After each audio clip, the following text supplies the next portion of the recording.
नमस्कार, राधे राधे दोस्तों। Stock market learning की एक और वीडियो में आप लोगों का स्वागत करते हैं। दोस्तों यहाँ पे दिखाया गया किसी भी चार्ट में हमारी कोई बाइंग सेलिंग की रिकमेंडेशन नहीं है। वीडियो खाली एजुकेशनल पर्पस के लिए है, तो वीडियो देखते रहिए और सीखते रहिए। दोस्तों देखिए यहाँ पे देखिए गोदावरी बायो रिफाइनरी में यहाँ पे 20% का अपर सर्किट लगा हुआ है। वैसे आप देखेंगे तो यहाँ पे 25% का अपर सर्किट दिखा रहा है। 25% का अपर सर्किट इस स्टॉक में लगा हुआ है। अब इस स्टॉक में अपर सर्किट 25% का लगने का रीज़न क्या है? क्योंकि इसके शानदार रिजल्ट आए हैं। ये कंपनी जब से लिस्ट हुई है, यहाँ पे देखिए फ्लैट लिस्टिंग हुई थी, कंपनी के ऊपर कर्जा चल रहा था, इनके बिजनेस की कोई आउटलुक सही नहीं दिख रहा था, मतलब ग्रोथ के जो पर्सपेक्ट थे वो अच्छे नहीं दिख रहे थे। इसलिए यहाँ से थोड़ा सा ऊपर जाने के बाद एक करेक्ट हुआ और वो करेक्शन में देखिए यहाँ से 450 के आसपास यानी 412 के पास से ये नीचे की तरफ 140 हो गया। ऑलमोस्ट यहाँ से देखा जाए तो यहाँ से आधा हो गया, यानी 50 से 55% का यहाँ पे गिरावट देखने को मिली। और ये इस स्टॉक का जिक्र मैंने कल की वीडियो में, जो शनिवार को वीडियो हमने बनाई थी आईपीओ वाली, आईपीओ के सेक्शन में भी बताया हुआ था। यहाँ पे देखिए अब इसमें क्या हो रहा था, यहाँ पे टाइम बिता रहा था और आज के सेशन में जो आए हैं इसके नतीजे जो आए हैं, यहाँ पे कंजिक्यूटिव ग्रोथ देखने को मिली और एक शानदार ग्रोथ देखने को मिली है। रिजल्ट में देखिए खास क्या है, खास क्या, चलिए मैं वो रिजल्ट लेके चलता हूँ स्क्रीनर पे और रिजल्ट आपको दिखाता हूँ। दोस्तों देखिए इस जो ये ग्रोथ दिख रही है आपको, यहाँ पे देखिए मार्च 2024 में यहाँ पे देखिए 65 करोड़ का प्रॉफिट था। उसके बाद आप देखेंगे तो यहाँ 26 करोड़ का लॉस, फिर 75 करोड़ का लॉस। यहाँ पे दिसंबर क्वार्टर 2024 में देखेंगे तो यहाँ पे यानी पिछला क्वार्टर में 6 करोड़ का प्रॉफिट दिख रहा है। अब उसके बाद यहाँ पे देखिए 72 करोड़ का प्रॉफिट आ गया।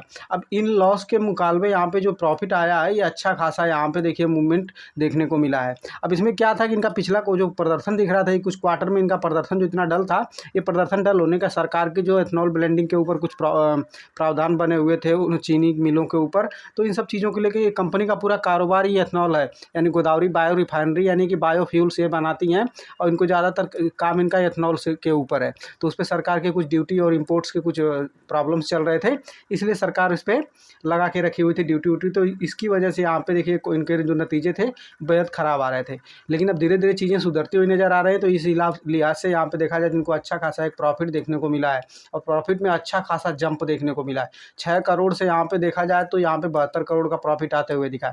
जबकि यहाँ पे अगर ईयर बेसिस पे देखा जाए तो क्वार्टर ऑन क्वार्टर देखा जाए तो यहाँ पे 65 करोड़ का प्रॉफिट के मुकाबले यहाँ पे 72 करोड़ का प्रॉफिट आया। ये कुछ ज़्यादा जंप नहीं दिख रहा है, लेकिन ये जो 2-3 क्वार्टर में इनको लॉस दिख रहा था, इसके मुकाबले यहाँ पे ये प्रॉफिट आना एक बड़ी बात होती है, क्योंकि इनका बिजनेस डल होते जा रहा था, लेकिन उसके मुकाबले यहाँ पे ये प्रॉफिट देख के एक अच्छा खासा ऊपर की तरफ रनअप देखने को मिला। और ये स्टॉक यहाँ पे देखा जाए तो ये स्टॉक यहाँ पे 25% की अपसाइड दिखा चुका है। यहाँ पे देखिए 25% की अपसाइड दिखा चुका है। यहाँ पे देखेंगे तो आप यहाँ पे ये लेवल के आसपास था और यहाँ से देखिए डायरेक्ट ऊपर की तरफ ही गया और पूरे दिन भर यहीं पे ट्रेड करते रहा है। दोस्तों देखिए इस चार्ट में भी 15% ये चार्ट ऊपर की तरफ दिख रहा है और ये चार्ट है BEML का चार्ट है, क्योंकि इसमें देखिए 15% क्या है, जैसे मैंने बताया कि बायो रिफाइनरी में जो नतीजे आए थे उसी तरह इसमें भी नतीजे एकदम तोड़-फोड़ आए हैं और ये मार्केट आवर के बाद ही आए हैं। उसके बाद मैनेजमेंट की जब कमेंट्री देखने को मिली है, जो मैनेजमेंट ने गाइडेंस दिया है, एक शानदार गाइडेंस दिया है और इनके नतीजे अगर हम देखेंगे, चलिए मैं पहले नतीजे दिखाता हूँ आपको। यहाँ देखिए दोस्तों मैंने BEML का ये रिजल्ट रखा हुआ है। यहाँ पे देखिए मार्च क्वार्टर में आप देखेंगे, यहाँ पे BEML का मार्च क्वार्टर देखिए, मार्च क्वार्टर में 288 करोड़ का प्रॉफिट आया हुआ है और ये जंप देख रहे हैं आप, प्रीवियस में मार्च क्वार्टर में 257 करोड़ का था। ये हिसाब से अगर आप देखेंगे तो ज़्यादा इसमें जंप नहीं दिख रहा है, यहाँ से 10% का ही जंप दिख रहा है। लेकिन इसमें प्रॉब्लम मतलब अच्छी बात यह है कि इसके बाद ये मार्च के बाद इसने कंपनी ने अच्छा कोई परफॉर्मेंस दिया नहीं है। मार्च के बाद जून का क्वार्टर इनका देखिए लॉस में था, सितंबर का क्वार्टर में 51 करोड़ का प्रॉफिट था, फिर 24 करोड़ का प्रॉफिट था और कंजिक्यूटिव ये प्रॉफिट यहाँ पे देखिए 288 करोड़ का डायरेक्ट आ गया। अब इसमें सिमिलर देखिए, इसमें नतीजों में क्या देखा, क्या क्यों देखा, क्योंकि मार्च में इनके किसी भी पिछले मार्च में देखेंगे 2022 का मार्च में देखिए, उसके बाद ये सिमिलर लॉस में आते हैं, फिर थोड़े थोड़े प्रॉफिट के बाद मार्च का ही क्वार्टर इनका अच्छा आता है। मैनेजमेंट ने गाइडेंस अच्छा खासा दिया, इसलिए ये स्टॉक ऊपर की तरफ देखने को मिला है। लेकिन नतीजों के हिसाब से अगर देखा जाए तो कुछ खास नहीं दिख रहा है, क्योंकि हर मार्च में यहाँ पे देखेंगे तो एक सिग्निफिकेंट ग्रोथ देखने को मिली है। उसके बाद इसके 3 क्वार्टर यहाँ पे डल हो जाते हैं, जैसे देखिए यहाँ पे देखिए डल हो गए 3 क्वार्टर, फिर इसके 3 क्वार्टर ये डल हो गए। अब यहाँ पे देखिए फिर पहले तो यहाँ पे इस मार्च क्वार्टर 2022 में यहाँ पे देखिए अच्छे नतीजे आए थे, उसके बाद ये 3 क्वार्टर डल हो गए। फिर मार्च में देखिए 158 करोड़ आया, उसके बाद ये 3 क्वार्टर डल हो गए। तो इस तरह ये नतीजों के लिहाज से देखा जाए तो इसमें कुछ ज़्यादा सिमिलर बदलाव नहीं हुआ, सिमिलर ही दिख रहा है। लेकिन ये नतीजे जो आए 288 करोड़ का प्रॉफिट, इसके हिसाब से यहाँ पे अच्छा खासा प्रॉफिट ये शेयर जो है जंप करते हुए दिखा है। बाकी मैनेजमेंट ने जो गाइडेंस दिया था वो गाइडेंस के हिसाब से भी देखा जाए तो गाइडेंस भी अच्छा खासा दिया है, इसलिए इस शेयर अपने देखिए प्रीवियस हाई के आसपास ये पहुंच चुका है यहाँ पे। तो इसी तरह इन चीज़ों पे नज़र बना के रखी जाती है। और यहाँ पे देखिए एक अच्छा पैटर्न डेवलप हो रहा था, अगर इसको देखा जाए तो यहाँ पे एक अच्छा पैटर्न डेवलप हो रहा था, और इस पैटर्न को कहते हैं यहाँ पे कप विथ हैंडल पैटर्न। यहाँ पे देखिए एक कप बना हुआ था और यहाँ पे देखिए 3-4 दिन टाइम भी था, और उसके बाद ये ब्रेकआउट के बाद ये ऊपर की तरफ निकल गया। तो इस तरह चीज़ों को सीखा जाता है, समझा जाता है और देखा जाता है। अब चलिए दोस्तों, मैं कुछ चीज़ें आपको दिखाता हूँ, जैसा मैं कुछ वीडियो में आपको बताते आया हूँ कि पावर ऑफ सपोर्ट और रेजिस्टेंस के बारे में हम लोग थोड़ा बात करते हैं। और आप देखेंगे कि यहाँ पे कंसेक्यूटिव ग्रोथ देखने को मिली है, जैसा मैंने बताया था और इस स्टॉक का जिक्र भी किया हुआ था। यहाँ पे देखिए मैंने लगाया हुआ चार्ट शिल्पा मेडिकेयर का। अब शिल्पा मेडिकेयर में यहाँ पे देखिए क्या बन रहा था, यहाँ पे देखिए अगर जो बना हुआ ये एक जोन बनी हुई थी, अगर ये आप राउंडिंग पैटर्न को नहीं देख रहे हैं तो यहाँ पे देखिए एक जोन बनी हुई थी, आप देख रहे हैं। यहाँ पे देखिए यहाँ से गिरा, फिर एक बार यहाँ पे कोशिश किया, फिर एक बार यहाँ पे कोशिश किया, और ये लास्ट टाइम पे यहाँ पे जाके इसने टाइम बिता के ऊपर की तरफ ही ब्रेकआउट दिया। मैं हर बार कहते आ रहा हूँ कि अगर किसी भी लेवल के पास जाता है 2 से 3 बार, अगर ये ऊपर की तरफ या रेजिस्टेंस को टच करे या सपोर्ट को टच करे, उसके बाद अगर वहाँ पे थोड़ा टाइम बिता दे, देखिए 1 हफ्ते का यहाँ पे इसने टाइम बिताया, और ये टाइम बिताने के बाद इसने ब्रेकआउट दिया है।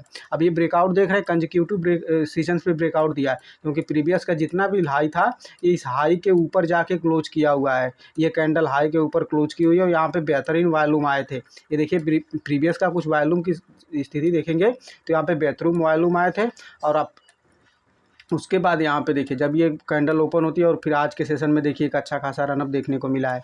तो ये चीज़ों पे नज़र बना के रखिए, जैसा मैं बताते आता हूँ कि इन चीज़ों पे नज़र बना के रखिए। अब यहाँ पे देखिए जैसे ये देखिए चीज़ें हैं, अब एमक्यूर फार्मा का चार्ट देखिए, आप इन चीज़ों पे नज़र बनाइए। मैं अभी को रिसेंट भी दिखाऊंगा जिसमें ब्रेकआउट होने की तैयारी शुरू हो रही है, वो चार्ट भी मैं आपको दिखाने वाला हूँ, तो वीडियो में बने रहिए। यहाँ पे देखिए ये एमक्यूर फार्मा में क्या हुआ, ये देखिए यहाँ पे जोन बना है, यहाँ पे गिरते हुए आया, और यहाँ पे एक अच्छा खासा जोन बना के इसी के बीच घूम रहा था। और यहाँ पे देखिए जब ये ब्रेक करके ये जोन लेवल, ये इसका एक हाई लगा हुआ था, इसके ऊपर इसने क्लोज कर दिया, और यहाँ पे देख रहे हैं आप सिग्निफिकेंट वॉल्यूम देखने को मिल रहा है। उसके बाद देखिए, उसके बाद गैप अप ओपनिंग होने के बाद, ये गैप अप ओपनिंग होते होते ये ऊपर की तरफ निकल रहा है। तो इस तरह सपोर्ट रेजिस्टेंस को भी समझा जाता है, यही ताकत है, यही पावर है सपोर्ट और रेजिस्टेंस का। अब चलिए मैं सिमिलर कुछ ऐसे चार्ट दिखाता हूँ जो आपको देख के समझ में आएगा कि देखिए ये जो चार्ट दिख रहे हैं ना, जैसा मैंने बताया सपोर्ट रेजिस्टेंस का ये ब्रेकआउट देखने को मिला। तो इसी तरह कुछ सिमिलर चार्ट मैं दिखाता हूँ जिनमें ब्रेकआउट आने की संभावना अभी दिख रही है। तो देखिए यहाँ पे लगा हुआ है एक्शन कंस्ट्रक्शन इक्विपमेंट का चार्ट, ठीक है, ACE करके कंपनी का टिकर है, इस कंपनी का चार्ट लगा हुआ। अब यहाँ पे देखिए मेनली ये कंपनी क्रेन बनाती है, और ACE का नाम आपने देखा होगा, ACE चेन लिंक करके ऐसे आते हैं, ट्रेनें इनकी क्रेन आती हैं। अब यहाँ पे देखिए कंस्ट्रक्शन के काम में काम आती हैं, बाकी चीज़ों पे खुदाई के काम में, ऐसे बाकी सारी कंपनियों को ये बड़ी बड़ी इक्विपमेंट सप्लाई करती हैं।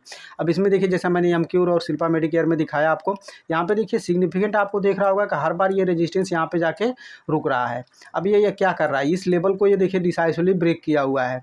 अब इसमें क्या करेंगे, ऊपर की तरफ थोड़ी सी बिकाई हुई है, ये पूरी तरह फुल बॉडी कैंडल नहीं है, तो अब इसमें हम लोग को वेट करना होगा। जब ये हाई को निकालेगा तो यहाँ से एक अच्छा खासा रनअप ऊपर की तरफ देखने को मिल सकता है। तो आप वो सारे चार्ट के सारे जो मैंने नाम बताए उनको नोट करिए, और जाके अपनी रिसर्च करिए, चीज़ों को देखिए कि सिमिलर पैटर्न्स कैसे होते हैं, क्या होते हैं, सपोर्ट रेजिस्टेंस की पावर क्या होती है। इन चीज़ों को आप समझेंगे तो आपको समझ में आएगा। यहाँ पे देखिए ये टाइम बिता चुका है, जैसे शिल्पा मेडिकेयर एमक्यूर में आपको देखने को मिला ब्रेकआउट, वहाँ पे वो ब्रेकआउट के बाद यहाँ पे देखिए गैप अप ओपनिंग होकर प्रीवियस हाई के पास चला गया। अब एक दूसरा और चार्ट मैं आपको दिखाता हूँ, यही पावर होता है लर्निंग का, पावर ऑफ लर्निंग यही होती है। अगर आप इन चीज़ों को समझ रहे हैं, सीख रहे हैं, तो आपको एक अच्छा खासा रनअप ऊपर की तरफ देखने को मिल सकता है।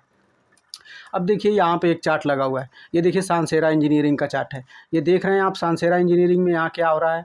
यहाँ पे देखिए ये एक टॉप इसका ये बना हुआ है, एक टॉप यहाँ बना हुआ है, और एक टॉप यहाँ बना हुआ है, ठीक है। अब देखिए ये जोन में यहाँ पे टाइम बिता रहा है, ठीक है। अब यहाँ पे देखिए टाइम बिताने के बाद यहाँ पे डिसाइसिवली लेवल पे ब्रेक कर रहा है, ठीक, अभी ब्रेक कर रहा है।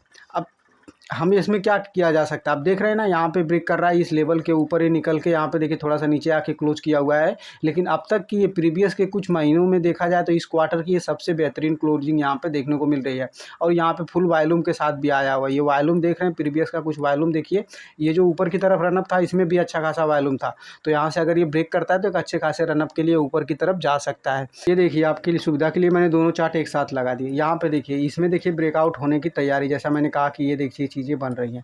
और यहाँ पे देखिए ये क्या हुआ है, आपको दिख रही है सिमिलरिटी, यहाँ पे देखिए ये सिमिलरिटी दिख रही है आपको, इस लेवल के पास ये टाइम बिता रहा है, और यहाँ पे देखिए इसी लेवल के पास ये टाइम बिता के जैसे ब्रेक किया था। अब इसमें सिमिलर ब्रेकआउट आपको देखने को मिल रहा है, ये कैंडल आपको दिख रही है। अब सेम इस कैंडल पे नज़र डालिए, ये कैंडल आपको दिख रही है, तो इसी तरह ये चीज़ें आती हैं, इन्हीं चीज़ों को देखा जाता है, सीखा जाता है, समझा जाता है। अगर तो इन चीज़ों पे नज़र बना के रखिए। यहाँ पे देखिए वॉल्यूम यहाँ पे कैसे आए हुए हैं। अब यहाँ पे देखिए वॉल्यूम यहाँ पे आ रहा है, ठीक है। सानसेरा इंजीनियरिंग का ये चार्ट है और ये शिल्पा मेडिकेयर का है। कंपैरिजन के लिए मैं दिखा रहा हूँ, ये कोई रिकमेंडेशन वीडियो नहीं है। वीडियो को आप देखिए, सीखिए, समझिए। इन चीज़ों को अगर देखेंगे, सीखेंगे, समझेंगे तभी आपकी ट्रेडिंग स्किल ग्रो हो सकती है।